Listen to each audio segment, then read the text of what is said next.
ranking 1 itu waktu kerja jadi biasa-biasa aja. Orang yang ranking 1 itu selalu tersorot dan pasti punya ekspektasi, wah dia pasti kayak gini, pasti sukses segala macam. Banyak orang yang ngomong, mending kamu kuliah dulu deh, karena kalau kamu udah ketemu duit, kamu jadi malas kuliah gitu. Siapa sih yang membuat standar kalau umur 25 tahun itu harus punya rumah? Siapa yang membuat standar di umur 25 tahun kamu udah harus sukses? Dan selamat datang kalau kamu di umur 25, selamat datang di yang namanya quarter life crisis. Selamat datang di Tanya Dorang.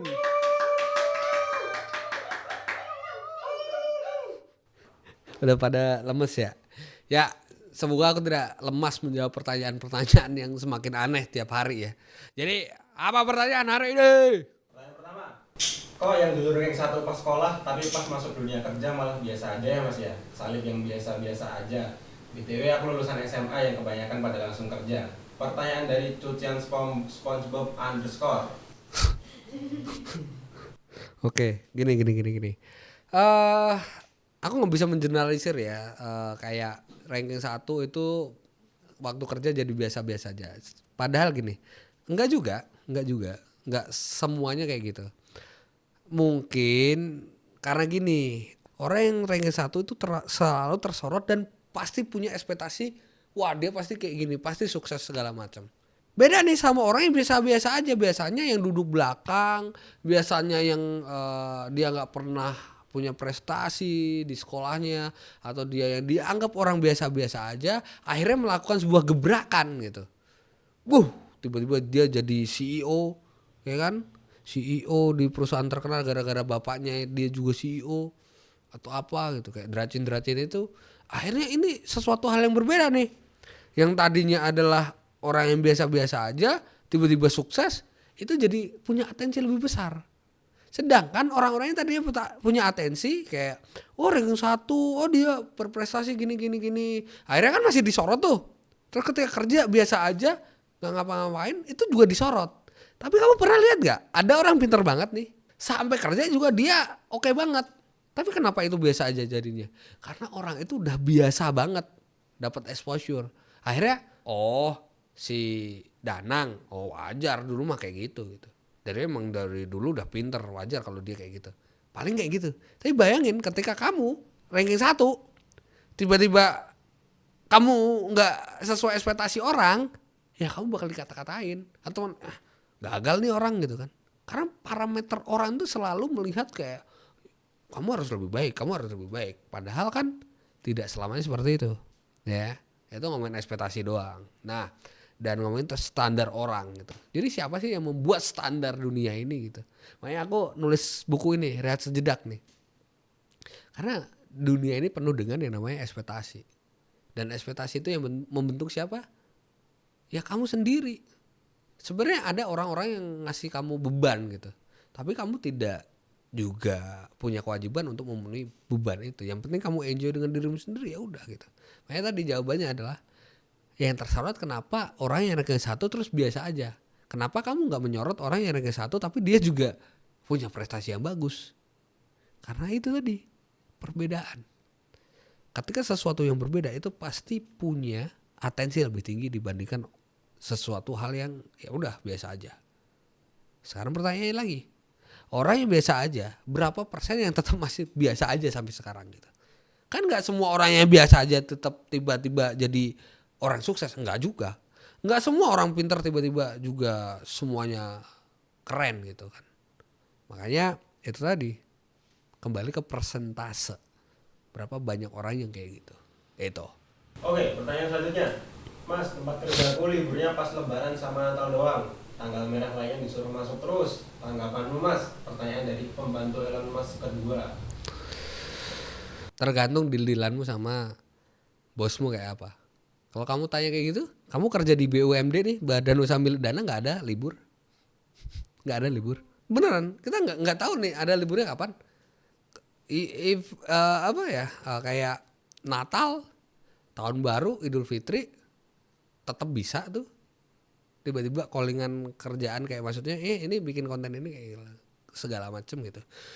Cuma tergantung di dealanmu seperti apa. Kalau aku dealannya kayak gini, ya mungkin ada hari-hari tertentu yang kita syuting 1 hari full gitu. Tapi ada juga aku menetapkan target kayak ya udah, kamu dalam 1 bulan pekerjaannya seperti ini, yang penting kamu punya baseline mengerjakan taskmu kayak gini kayak gini kayak gini kayak gini gitu. Tapi kalau kita ngomongin sosial media itu nggak akan pernah mati karena industriku di sosial media. Makanya kalau kamu tanya liburku di mana, malah lebih kejam tuh, nggak ada liburnya gitu. Tapi beda cerita kalau kamu konteksnya adalah kamu karyawan yang kerja di toko atau di restoran atau dimanapun itu yang menuntut kehadiran fisikmu di situ. Ya kalau kamu merasa itu fine, ya berarti kamu oke aja. Tapi ketika kamu bertanya kayak gini kan berarti ada sebuah masalah. Pilihannya cuma 2. Ya udah, kamu cari kerja yang sesuai dengan kesepakatanmu, atau ya kamu tetap di situ dan menerima segala resikonya. Pertanyaannya, kenapa kamu masih bertahan di tempat dimana kamu tahu kalau itu liburnya nggak ada? Nah, yang bisa jawab kamu sendiri gitu. Jadi ngomongin pekerjaan itu nggak ada 100% pekerjaan yang bisa mengakomodir semuanya. Makanya yang bisa kita bilang adalah titik tengahnya ketemunya di mana nih? Ya kalau ketemunya titik tengahnya udah ketemu antara yang pemberi kerja dan yang memberikan tenaga untuk pekerjaannya ketemu, ya itu namanya kerjasama gitu. Jadi titik itu yang dicari dan setiap tempat itu pasti beda-beda gitu kan. Dan apakah ada teori yang bisa ngasih pekerjaan yang ideal, Mas? Sayang sekali sampai detik ini nggak ada. Karena di ilmu manajemen aku belajar nggak ada, ibaratnya gini, nggak ada satu sepatu yang bisa cocok di semua kaki manusia. Mungkin kalau di aku ukuran 42 cocok, tapi ketika dipakai orang lain mungkin kekecilan kebesaran. Jadi nggak ada satu size yang fit to all gitu. Jadi istilahnya kayak gitu. Oke, pertanyaan selanjutnya, skripsian sambil kerja rasanya berat banget mas. Udah kenal duit soalnya jadi malas ngerjainnya. Itu. Pertanyaan dari Jerawan Lili. Itu.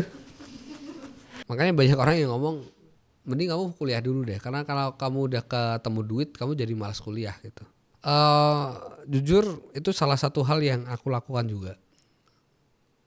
Dari tahun 2020 yang harusnya aku udah mulai mikirin skripsi, tapi aku malah mikirin kerjaan. Karena aku mikirnya pada waktu itu, wah aku nyari kerja setelah kuliah nih pasti susah nih, ya udah aku ngembangin kerjaan aja gitu. Tapi ini sekali lagi sama seperti jawabanku yang sebelumnya gitu. Nggak ada one size yang fit to all gitu. Nggak ada satu ukuran yang fit untuk semua orang. Nggak ada satu wejangan yang akan fit kepada semua orang. Tergantung kondisimu seperti apa. Kalau kondisimu itu sebagai orang yang bekerja sebagai sebuah kewajiban, aku nggak mau wajarkan, tapi ini memang bisa dimaklumi. Fokusmu kebelah. Padahal yang namanya skripsi itu memang butuh fokus yang lebih banyak. Satu-satunya jalan keluar adalah kamu harus membagi, bener-bener ngebagi. Capek mas, ya pasti capek. Kamu bayangin abis kerja, kamu harus mikirin skripsi. Ya mau nggak mau. Kalau nggak digarap kayak gitu ya pasti akan nggak kegarap gitu. Karena skripsi yang baik adalah skripsi yang selesai. Aku udah bilang kayak gitu kan. Makanya kerja boleh. Kerja sambil kuliah aku respect banget kepada kalian. Tapi kalian harus ingat, satu-satunya hal yang akan membuat orang tua kalian senyum adalah ketika kalian diwisuda dan melihat kalian mendapatkan ijazah itu. Karena sebagian besar dari orang tua di Indonesia itu tugasnya selesai ketika sudah bisa berhasil menguliahkan anaknya sampai selesai. Jadi mungkin itu yang bisa menjadi trigger untuk teman-teman tetap bisa menyelesaikan kuliahnya gitu. Itu sih. Pertanyaan terakhir, umur 25 tapi gajinya masih UMR mas, dan sugih mulai investasi apa ya mas yo? Pertanyaan dari Wong Sangar Josjis __. Aku selalu berpikir kalau dulu umur 25 tahun tuh aku udah punya rumah, aku udah punya mobil yang keren, udah nikah. Ternyata dari apa yang kita harapkan itu ya nggak bisa tercapai semuanya. Ini sumpah aku nulis di buku ini ya. Ini keresahanku gitu. Pertanyaannya, siapa sih yang membuat standar kalau umur 25 tahun itu harus punya rumah? Siapa yang membuat standar di umur 25 tahun kamu udah harus sukses. Kamu gajinya udah harus di atas UMR dan kamu udah punya usaha segala macam. Aku tanya, siapa yang membuat standar itu? Silakan berikan data kalau emang ada orang yang membuat standar seperti itu. Dan jawabannya aku bisa bilang, nggak ada orang yang membuat standar itu. Yang membuat standar itu adalah akumulasi dari informasi yang kamu dapatkan, akhirnya masuk ke dalam alam bawah sadarmu dan kamu menetapkan target itu ke dirimu sendiri. Akhirnya yang terjadi apa? Stres. Aku nggak akan mengajarkan kamu untuk bersyukur. Kamu lebih tahu caranya bersyukur. Tapi yang aku lakukan sampai detik ini adalah ketika aku stres, ya udah aku melihat orang-orang yang di bawahku gitu kayak, oh aku bersyukur gitu. Ada di titik ini. Syukur kamu udah dapat UMR di umur 25 tahun. Ada loh umur 25 tahun belum bisa kerja. Sampai detik ini juga ada. Makanya ini gak promosi buku sekali lagi, tapi aku menulis di buku ini adalah kebanyakan tentang kita gagal menghadapi dunia itu gara-gara kita hanya berpikir bahwa kita gagal gitu. Padahal standar kegagalan orang itu yang menciptakan diri kita sendiri. Itu. Makanya pertanyaannya adalah, Mas 25 tahun gimana caranya cepat kaya segala macem. Aku selalu bilang kayak gini, gak ada satu-satunya jalan keluar dari kemiskinan kalau kamu masih berpikir kamu itu harus kaya cepat. Maksudnya gimana bang? Kamu gak akan pernah bisa keluar dari kemiskinan dan kamu gak akan pernah bisa kaya cepat ketika kamu mikirnya masih aku harus kaya cepat. Dapat gak? Jadi sesimpel kalau kamu mikirnya masih gimana caranya kaya, sebenarnya kamu gak tahu caranya kaya. Ini agak pusing, agak muter-muter, tapi maknanya sebenarnya dalam. Jadi kalau kamu masih berpikir gimana caranya bisa berjalan, sebenarnya kamu belum berjalan, ya kan? Jadi kalau pertanyaannya gimana cepat kaya, jangan-jangan kamu sendiri yang belum siap kalau kamu beneran kaya waktu itu. Nah kan, pusing kan, tambah pusing. Itulah. Dan selamat datang kalau kamu di umur 25, selamat datang di yang namanya quarter life crisis. Krisis tentang hal-hal apapun, finansial, hubungan romansa, hubungan dengan keluarga segala macam. Selamat datang. Karena itu naluriah. Apalagi sekarang adanya sosial media. Tak kasih tahu di sosial media. Yang kalian lihat itu enggak 100% sempurna tahu. Aku boleh minta cam 2 enggak? Cam 2 liatin belakang layar ini. Ini kamu lihat nih. Kamu lihat sekarang. Ini sempurna banget. Cam 2. Nah, coba kamu panning aja ke situ. Nah. Ya, lihat ya. Di belakang layar bentukan-bentukan orang kayak gitu tuh. Emang ada rapi-rapinya? Enggak ada. Enggak ada rapi-rapinya, enggak ada. Jadi yang kamu lihat di sosial media itu yang perfect. Yang enggak perfect kayak tiba-tiba ada sandbag apa nih? Kayak gini nih. Trashback. Ini bisa lensa berapa nih? Bisa lebih wide lagi enggak? Nih yang kamu lihat di sosial media nih ya. Yang kamu lihat di sosial media kan kelihatannya oke banget. Tapi kalau kamu lihat lebih luas lagi, jelek Pak, asli. Jadi kalau kamu masih mikir di dunia ini yang diupload orang-orang lain itu pasti yang paling sempurna. Ngapain aku upload kayak gini? Gak ada yang nonton. Itu loh. Tapi aku mencoba menyadarkan kita semua bahwa ya dunia itu penuh ekspektasi gitu. Gak ada yang sempurna. Cuma bagaimana cara kita menunjukkan yang sisi terbaik dari diri kita. Yang terkadang sisi terbaik dari diri kita itu dijadikan standar sama orang lain. Oh hidup tuh harus kayak Danang. S2 di UGM, konten kreator keliling Indonesia ngisi seminar. Sekali seminar dibayar sekian, endorse bayar sekian. Kamu taunya itu. Tapi kamu gak tahu aku harus tidur berapa jam segala macam. Emang ketika aku lagi tidur aku bikin story? Enggak dong. Di sosial media yang ditunjukin seneng-senengnya. Kamu lihat orang-orang yang liburan ke Jepang tuh.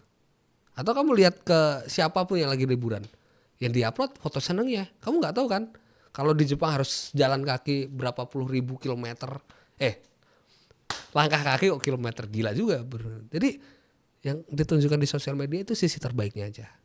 Nah sekarang mikirnya gini bro, jangan menjadikan standar yang kamu lihat di sosial media itu 100% benar. Kamu harus mikir, oh ternyata di sosial media itu juga sisi terbaik ya. Oh pasti ada buruknya juga. Ya gitu tuh. Aku pengen ini lebih wide lagi. Ya. Ya. Jadi ini adalah salah satu episode yang bisa kita bilang menunjukkan ketidaksempurnaan kepada teman-teman di sini, karena ya dunia ini tidak ada yang sempurna. Bahkan konten yang kalian lihat yang kita framing bagus saja nggak sempurna. Jadi kita beri applause buat teman-teman yang di belakang layar juga. Kita kasih tunjuk. Ini bisa jawab ya? Bisa. Wait, lo ini ya.